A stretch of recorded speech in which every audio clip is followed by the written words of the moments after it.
Hey guys, it's Tiny Tom Logan back with another video for you. Today we're going to be taking a look at the rather mouthful really, which is the Cooler Master Master Case Maker 5T.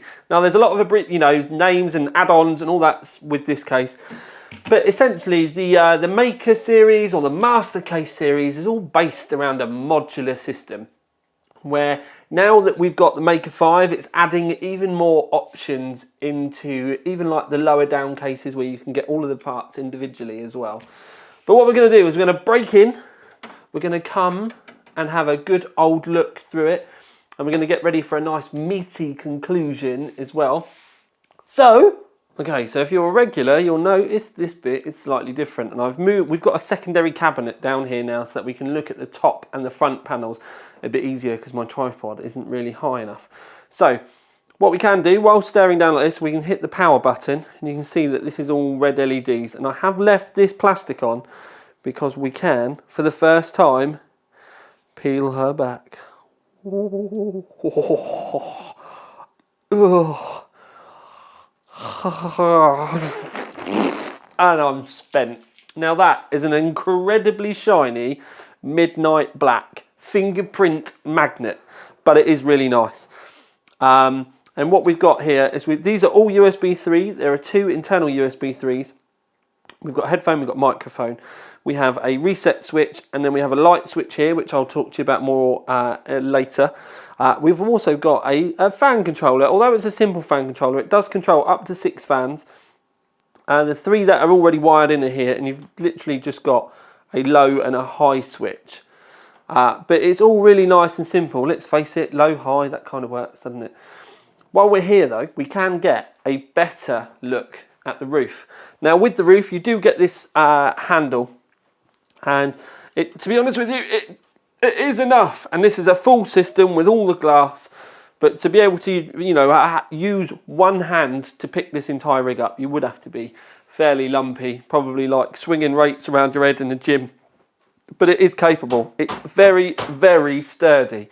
So, despite any fears, it's definitely up to the task.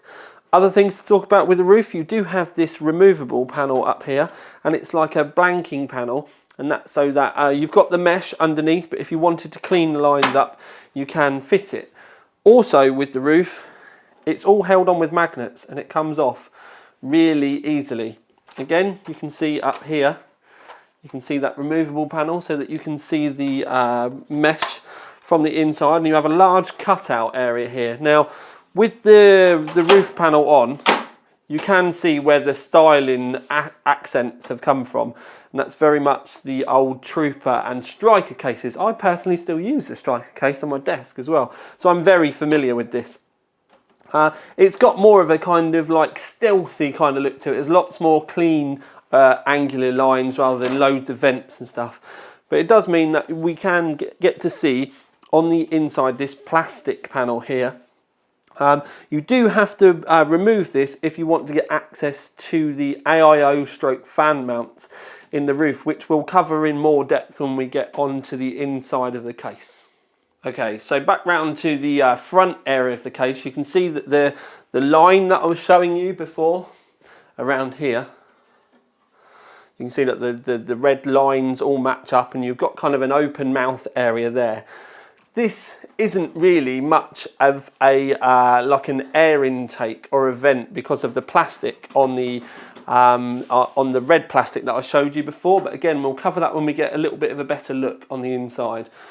But the front, there is a vent area here, and you can remove the front panel. There's some sound deadening foam on the inside. It does actually help to give it a bit of weight really, but there are also more vents at the bottom.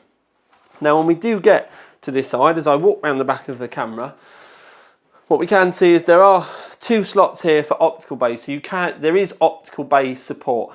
You could fit your external DAC like you get with the Maximus Assembly, or you could fit a fan controller, a normal optical disc drive if you are still using those. But the front panel is easily removed.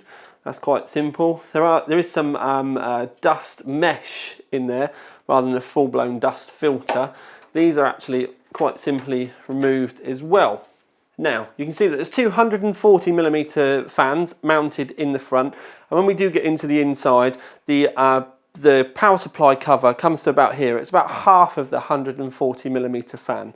It does come with an extra bracket, should you want to fit it, that goes up the top here, and that is so that you can move the fans up. Again, I will show you that in a second once I've showed you where the fans are on the inside. Around the back of the case, what you can see is you've got a 140mm fan mounted, which comes with a case, which you can slide up and down should you wish as well, but there are also mounts for a 120mm fan there. You've got the normal 7 expansion slots around the back. The power supply does need to come out of the back, which is what these thumb screws are for here. There is a dust filter at the bottom for your power supply, so you can mount it either way up should you want, but probably with this case you would want to mount it facing downwards. But there is enough airflow. One of the things that I have seen is there might possibly in the new year be a mount to put here so that you can mount your graphics card vertical. I'm not sure whether I meant to have mentioned that or not, but it's something to keep an eye out for. If they do release it, launch it, whatever you want to call it, I will get it and I will make a video in this case to show you what it looks like, because I think that would be amazing that if we had a manufacturer that actually did bring something like that out to make life easy for us. There's definitely room there for it. They've got the vents there for it as well. I'm not sure how they would go about doing the cables and stuff though, but it is something I've been hearing rumours and murmurs about. So, you know, fingers crossed, maybe they could put the cables out through the side, because it's only the expansion plates in here. There's no little breaks. So maybe you could get like the cables in the side. I don't know. Fingers crossed. I don't, you know, we'll see. Maybe I've said too much already. Yeah, I'm rambling. Time to move on. Hello.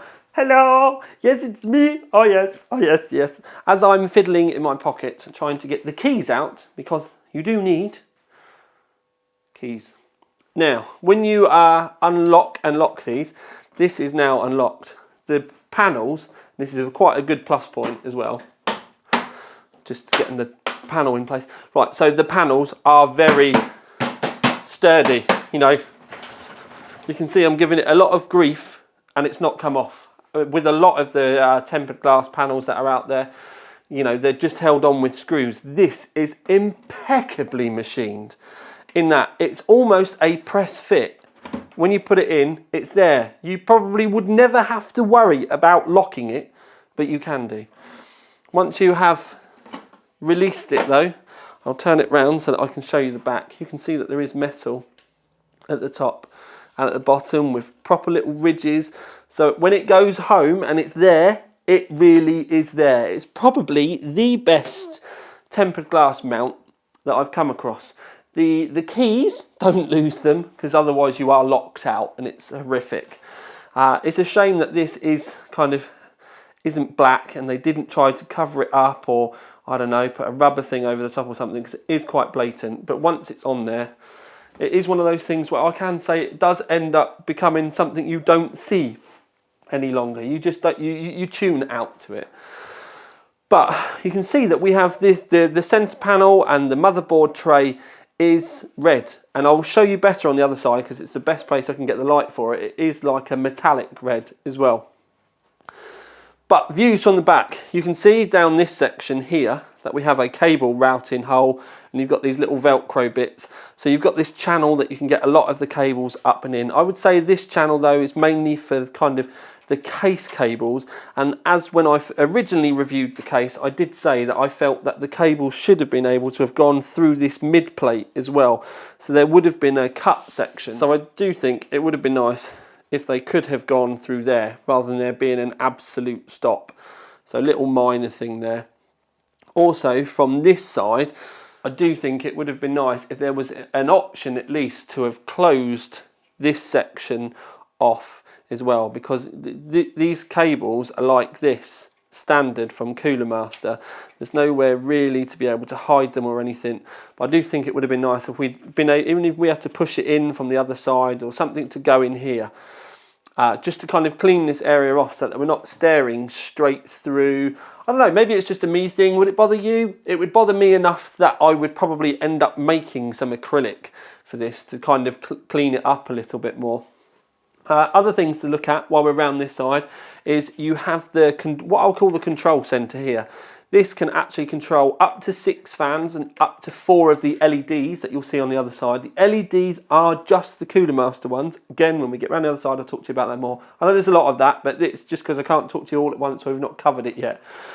There are quite a few tie-down points for cables.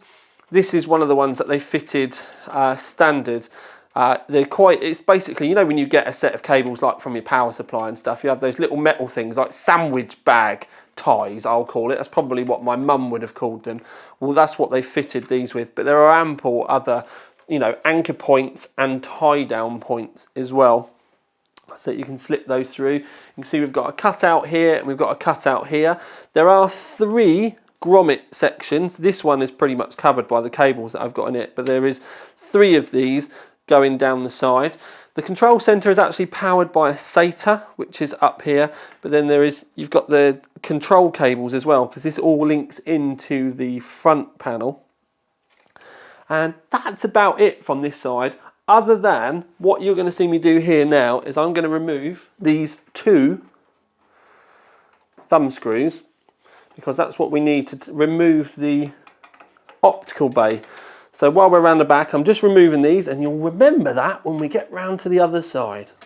Back to the business side of this side of the case, same deal with the screws. Again, look, I'm putting my hand out here just in case, but I'm fairly happy that it's not going to come out. You do have to give it quite a bit of a tug and a pull. It's very firmly at home when it's on there, and I love it for it as well, because glass can be quite nervous to use and play with. And while I'm plugging the panel in, what we can also see is I'm going to switch it on. Yes, you can see my back.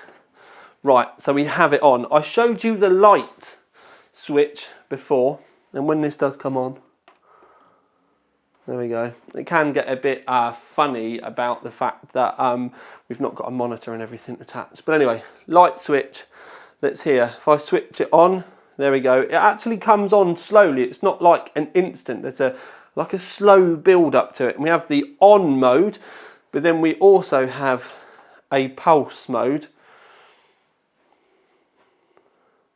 There is a bit of a step in the pulse. It's not the smoothest transition that I've seen. Now, with the red LED, I will express, I do like a red LED, but it has to be done right. If there was all black inside it, it would be fine. But where we do have all of this red in there, I kind of, for me personally, and it is a personal thing, I would have preferred a white one. Now, this is magnetic, and I do know that Cooler Master do have white ones, blue ones, and green ones coming. I just wish that they would hurry up and bring them out, because the white would actually bring the red in this sparkle out a little bit better. And when you've got red accents, I'm just going to turn it off. When you've got red accents in your case, like the GPU and the cables, which I've specifically used to kind of show it off, if we were to put a white LED in here now, all of these red accents then pop, and it brings the red in the metal work out as well, and that pops as well. When you just put the red LED on, everything suddenly, apart from the white, obviously, everything suddenly just becomes a bleach of red. It's a very kind of elitist attitude, I know, but it's just something that over the years I've kind of lent towards. If you want an accent colour in your rig, like with this metal, it's better to bring it out with a white LED. It doesn't matter whether you've got a black heatsink or a red heatsink, putting the white LED in there to light it up, I think looks better, rather than spending all of your money buying a red graphics card and a red, cables and red this and red that, and then when you put a red LED in, that money that you spent is suddenly lost in a sea of everything being red. Rather than with the white, it would just highlight it and pick it out against the black, and there'd be such nice red and black contrast in there. Anyway, the other thing I did talk to you about when we were around the other side was the screws, because you can remove the AIO, you can remove the optical bays with a couple of screws, should you not want them. And it's fairly simple, like I said.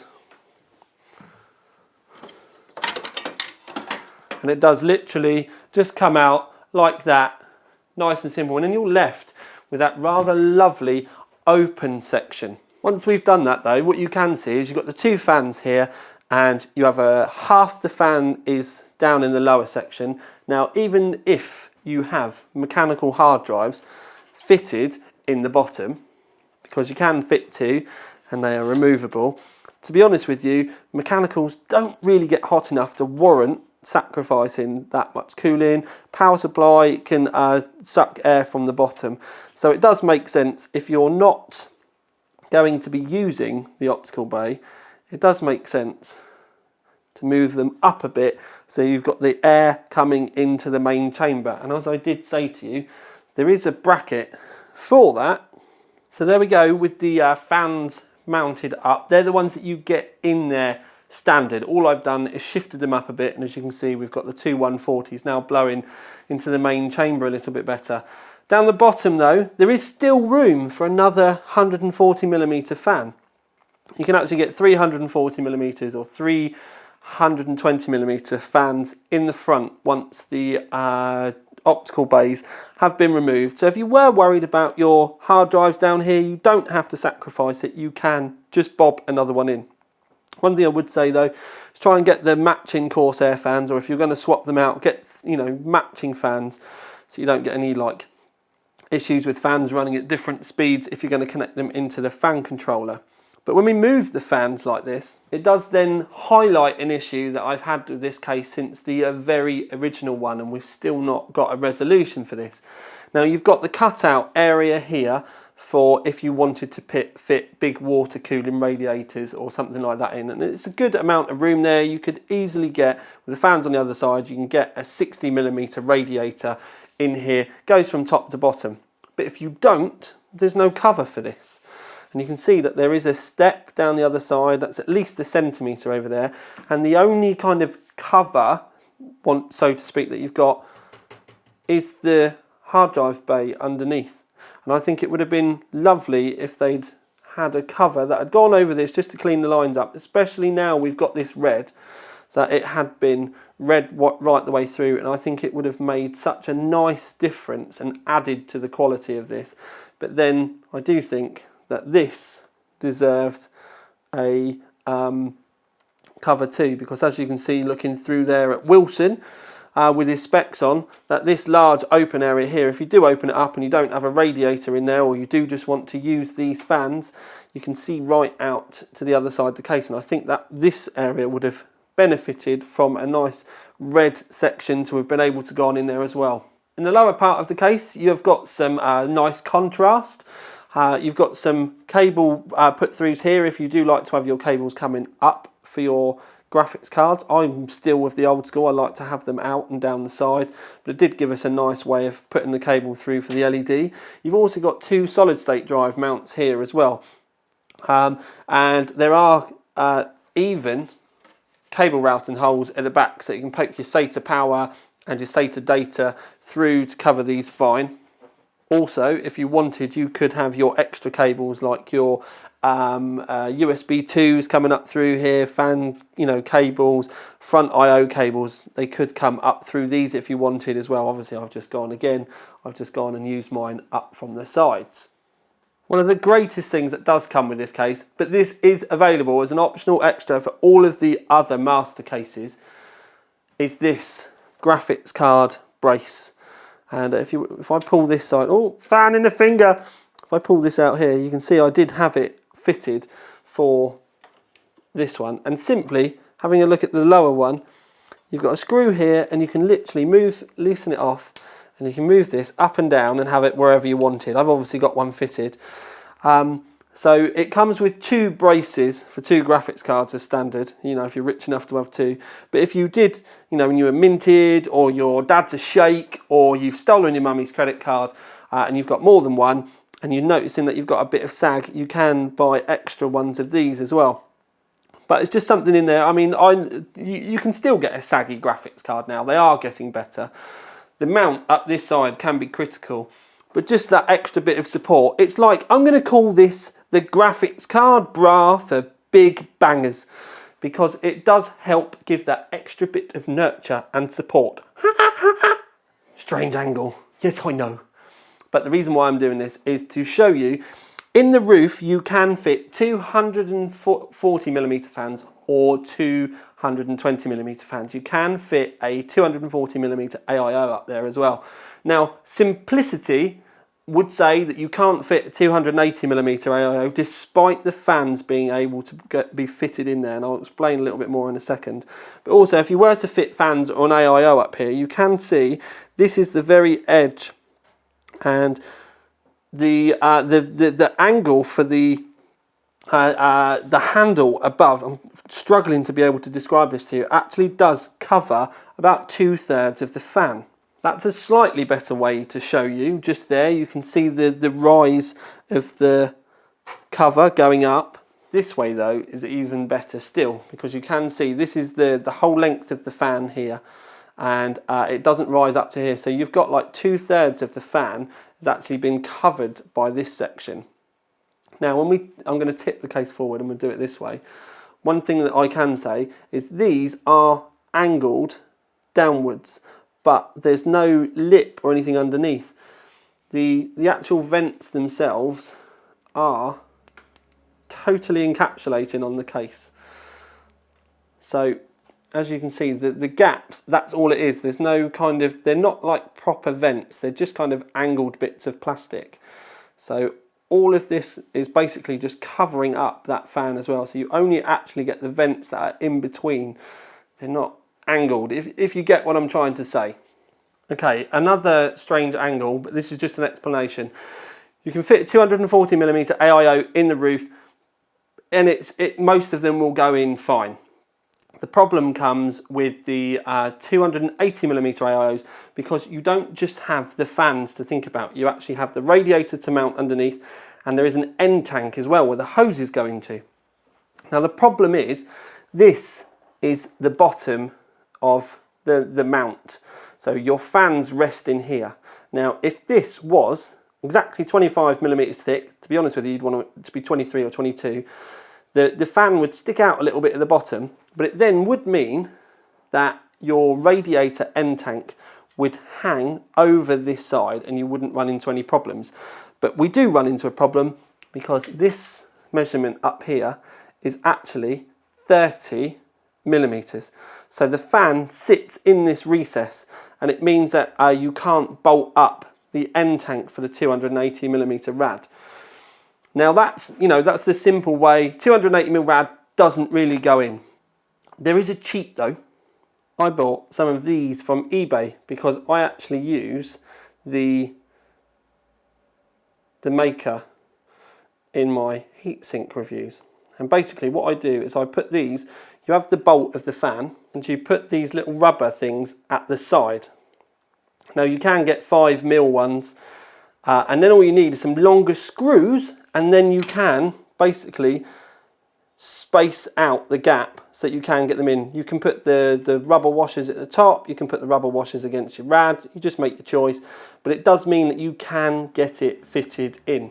That is an NZXT X62 280mm radiator, and I have it bolted in absolutely fine. Shouldn't fit, but with that little grommet trick that I just said to you about, it does go in. All you're doing is spacing the radiator down that little bit, and you just need some longer screws to be able to take up the slack. And by having the grommets in there, or those little rubber buttons, whatever you want to call it, what that means is you've got something for the radiator to screw up against. So rather than it being air in the middle, just gives you something to have it there. Seems a lot of faff though, when you think about if they'd have just made this measurement that little bit smaller, because it doesn't need to be 30mm at all. It serves no purpose really. But if that was smaller, you would be able to fit them fine. And again, from here you can see that kind of lack of airthrow through the top from this side, and you can also see that there's no gap between the fan and the vents. So you're basically just blowing the fan. Each of these little things is just and it is just flat. There is no angle on it at all. although it looks like it from the other side. I'll take it off for you in a minute and I'll show you. Okay, so this is just a very quick cut-in that I'm going to add afterwards because I'm filming this right at the end. I did have an idea, but other than the little standoff buttons that I was talking about, this could be something that Cooler Master could do, or if you're interested in this case and you want to use it, but you want to use a 280mm AIO in the roof, this is something you could do as well. Oh, I said that the section where you bolt it into is a bit too big. So what you could do, what would be easier, is if you just had a standoff plate and some longer screws. So what you could do is just get a normal 280mm water cooling radiator grill or something like that. Essentially all you need is 2 big circles for your 140mm fans and then the 4 mounting holes. And if you made that 5, maybe 7mm thick, so yes, you would have to use, I know it might have been easier to use like 2-3mm thick pieces of acrylic or something like that you could bond together, but then when you fit it all up inside and put the screws through, you would be able to fit your AIO fine. Maybe this is something that Cooler Master can make up and sell as an addition or send it with the case, but 6, 7, 8mm long, set of extra long screws just to go through, but some of the radiators are going to be imperial, some of them are going to be metric, so their screws might be difficult, but you only need that space. And with that spacer in it would bring the radiator down that much lower so that you could bolt it in underneath. So that's another brain fart that's going through my mind right now. So hopefully someone, or maybe Cooler Master, will find that an easier option than hacking the case apart, changing the tool in and all that sort of stuff. But you know, you get where I'm coming from. It's an idea for you. Right then, so if you're interested about this top section and what I was on about, stay tuned because I'm going to show you at the end rather than it being a part of the main review, because technically it's not a part of the review, it's me kind of changing it. But anyway, so the case itself, I do use the part of the master case series for my testing anyway, so I do get to spend a lot of time with it. That's how I found out about the fix for the roof panel. Now the roof panel, I know it's changing the tooling, but if they made it, literally it's 30mm in total. So if that came down to 24 or 23mm, just so that the fans poked out a little bit at the bottom, you could mount all of those AIOs in the roof and it would reduce that restriction that you're getting. I'm fully aware that the 120mm based AIOs are the most prominent AIOs on the market, but even Cooler Master themselves make 140mm options, and you would have to mount them in the front if you wanted to fit one in this case without the mod. You can just put longer screws on and have a little bit of thread showing and stuff, but you know, by using the bumpers, like I said, it means that when the fans screw and the radiator screw in, it means you've got a stop there, so that you know where you are, and it's I would say it's better practice. You can put the stops at the top as well if you want, so that when it screws up, you're actually stopping the fans and the radiator from moving up any further. That's another good way. You can go about it in many ways. But I just think if they change the tooling ever so slightly, considering the case has been out for a long time now and things are meant to evolve, because they're now doing the red thing, so they're adding an extra layer into the manufacturing process. I think changing that would have made things better for a lot of people. The other thing, the handle, I love the handle. I've obviously got this striker on my desk anyway. I've used Orca now since 2012. Been incredibly lazy, not even upgraded the hardware that's inside it. But the handle is definitely up to the task. It's not going to come off, it's not going to snap, it's incredibly sturdy. But because of the glass on the side of the cases anyway, you practically need to be, fairly lumpy to be able to want to kind of move that around, other than using the normal way, which is to pick the case up from the bottom. The glass adds a lot of weight. So I think, even if I did buy this, I think I'd still end up picking it up from the bottom to carry it around anyway. And if you're going to be going to lands, I can't see you walking around with this like a suitcase. I think you'd still end up with it on a trolley or something like that.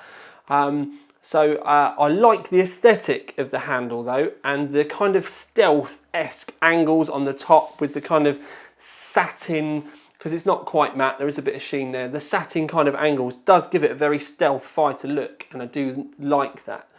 The other thing though, and this is where I do get really finicky, and that is the red around this section, and it goes around the front as well, does not match at all the red for around the handle, which I will show you when I take it off. That's one of the reasons why I want to take the mesh section out. I will show you, and the reason why I'm going to show you it taken out is I think that once it's removed, I don't think it takes away too much from the design of the case, but actually does help increase the performance, because I did test the handle, and by removing this, you do get slightly better performance from your AIO because of the restriction.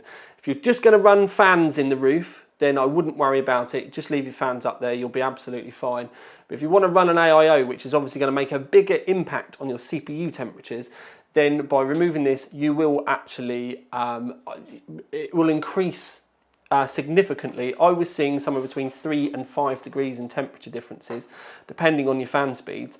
But one of the biggest things I noticed is you actually reduce the noise as well, because of the restriction was gone. Now, when we talk about price, it's going to be £229. Now, when you consider that the old make case without the dual glass and stuff was actually, it came in, I think it was at 219 or something like that. When you compare those two, it does actually become quite good value just for the glass in itself. And I do really like that. I can't explain how when those glass panels are on, they are so absolutely on there. It's unreal.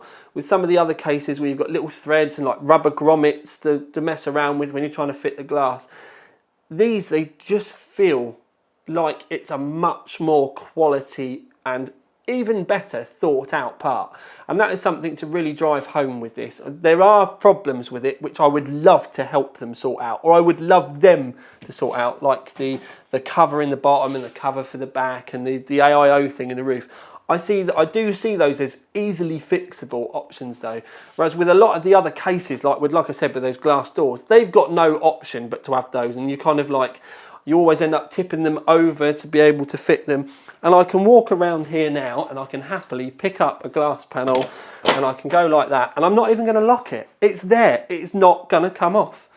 But the other thing is you've not then got all the screws to put on and everything. You can just buzz it round, lovely bubbly, and if they'd made that black, it would have been perfect. It's still the best glass mount on the market at the moment out of all of the brands. Now, I do think, and I still think, because I've always said it about these cases right from the very beginning, I do think it's expensive. But at the same time, I think it's expensive, but I also see, for me, if you're just going to build into a case, then you're going to buy a case based on the aesthetics anyway. So if you're just going to buy off-the-shelf stuff, screw them in, fit it, set it up, then you're going to buy a case based on the aesthetics. When I look at cases, I actually like them based on what I can do with them. You know, what can I make? Weekend projects. You know, can I do this? Can I do that? And you do get a lot of that with this case. So the award we're going to give it is we're going to give it the OC3D Approved Award. Now, OC3D Approved to us, it does look like gold, but it's not gold because we got rid of all of our gold scheming, you know, our metal themes. What we mean by OC3 approved is we like it, we approve of it, we think it's a good case, we do genuinely think it should be an option. And what we would say with a product like this, with the approved badge, is it does mean that there are a lot of other cases and other options in the market. And I would genuinely just maybe pick your top 3 and then have a look. And with a case, you really want to go to what you can put in it with minimal effort. But the most important thing really is about aesthetics, because you have to sit beside it and look at it. If you're just going to stick it underneath your desk and forget about it, and the only thing that you're ever going to really see is going to be the power button when you turn it on, then something like this probably is going to be a little bit more expensive for you. But if you're someone that wants to make a feature of your rig and you're going to be sharing it with your friends, posting about it on Facebook, maybe you're going to actually wake up and come and post about it on the OC 3D forums and start a proper build log, then this is exactly the type of case that you want to be doing. And I would also say that if you're one of those people, making a cover for that, where the hard drive, you know, you've got the big cutout for the front where the radiator can go in, then making a cover for that and making a cover for the back section and, you know, doing little tweaks on the top, this is going to be right up your street because it's going to give you something to do. So yes, I do like it. There are still some flaws though, and I wish and I pray and I hope Cooler Master do, you know, kind of try to have a look and get these minor things sorted, because it's really weird. It's like you've got a gold bullion bar and someone sandblasted it and it's all rough and it's not quite there. If they'd spent a little time with a little polish, they could really bring that shine and luster back out. It's a bit like polishing your car when you've got all the screw lines on it. That probably would have been better than a gold bar being sandblasted, but I am not good with the analogies when I'm filming on a Monday a week ahead of time. So, good points and some bad points.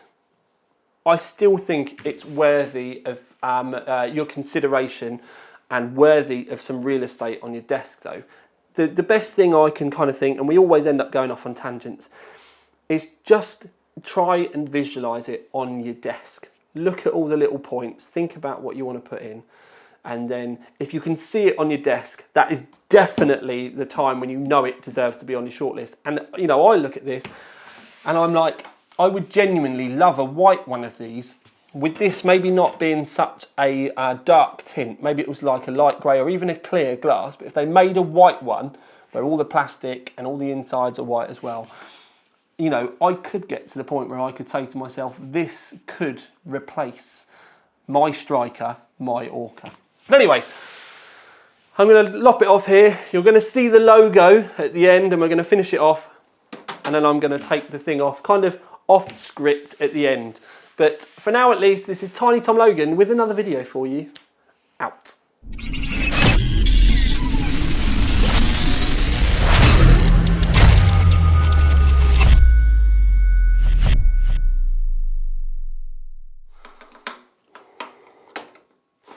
Right, so I'm going to try and get these all off as quick as possible for you.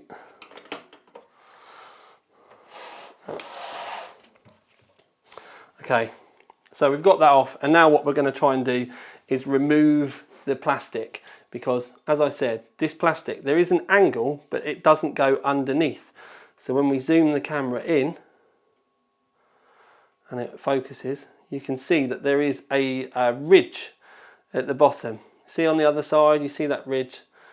So it doesn't really go anywhere. You've got the drop, but it doesn't go underneath the other one. So it doesn't actually increase the airflow at all. So what we're going to do is we're just going to remove it really quick. And it is just a couple of screws.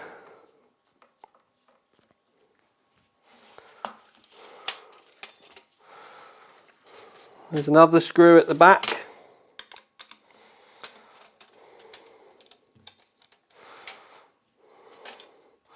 But then what we're going to do is we're going to keep hold of the mesh, and we're going to put the mesh back. Because if we put the mesh back, you've still got the black underneath. Now you will be able to see the fans a lot more, but it does mean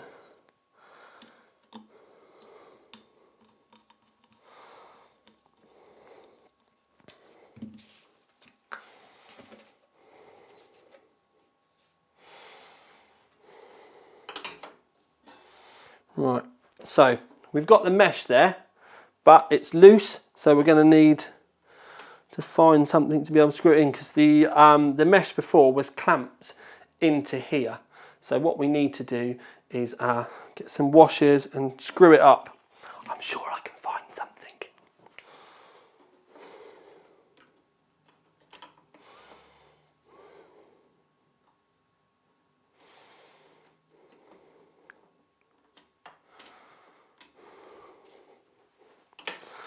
just got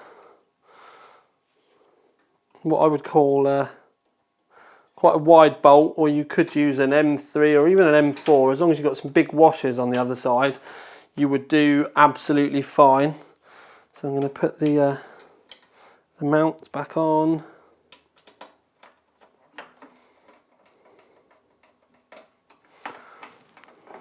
Tighten that up. Let me go back to the mount on the other side, put the screws back in.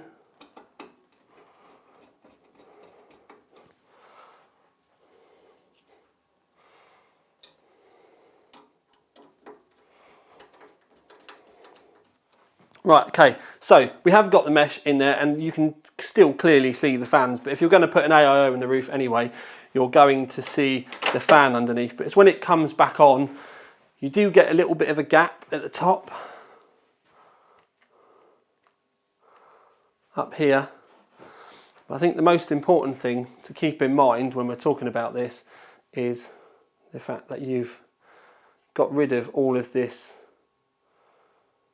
restriction, and with the mesh out the way you can clearly see that this is just flat plastic and it's only shaped on that side, so it's not angled like a vent properly should be. As you can see, look, it's just completely flat with just some holes cut out of it. So, and when we have removed it, I don't personally think that it's taken away from the style too much anyway. But the other point that I did want to raise about this was these reds don't in the slightest match at all. So by removing this, you're actually making sure that you've got you're not got mismatched colours all over your rig.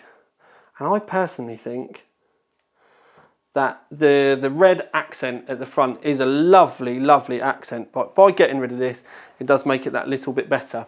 If you did want to mod this so that you didn't have the gaps around the top, you could just run a Dremel down all of these lines to get rid of these entirely, and then you could paint this red bit satin black if you wanted and have it fitted in, and then this mesh would fit better, but that would still get rid of your restriction problems.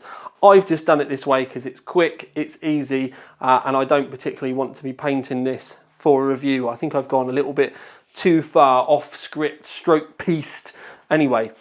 But there goes, guys. That's just an idea for you.